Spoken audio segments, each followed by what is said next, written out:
Thank you, Deputy Presiding Officer. Today's debate addresses one of the most important challenges facing not just Scotland but the international community. The latest report from the Intergovernmental Panel on Climate Change painted a stark picture about the damage human beings are causing to the planet. They stated that climate change is already causing widespread disruption in every region in the world.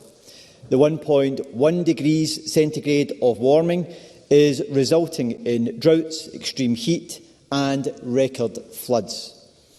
There are estimates that in the next decade, climate change will drive anywhere between 32 and 132 million more people into extreme poverty.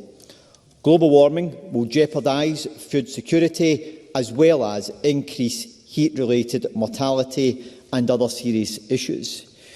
We are on a journey where risk will escalate quickly, with higher temperatures often causing irreversible impact of climate change.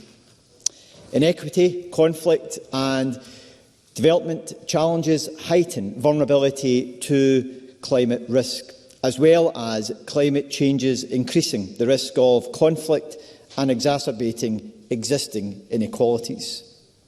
While we are vulnerable, it is clear that those who have contributed the least to climate change are suffering the worst of its impact. In Scotland, we have taken urgent action. Our targets set out in the 2019 Climate Change Act and voted overwhelmingly in this chamber is to be net zero by 2045. We have known from the start that achieving this level of ambition would not be easy, and meeting the targets will require a whole-of-society effort. But we also know that the cost of inaction greatly outweighs the cost of acting. We must do all we can now for generations to come. There are no easy options left.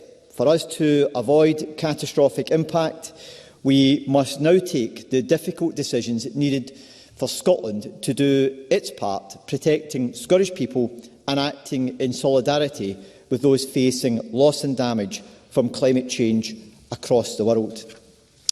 The transition to net zero is not just an environmental imperative, but an economic opportunity, one where Scotland can become world-leading and secure first-mover advantage in key areas.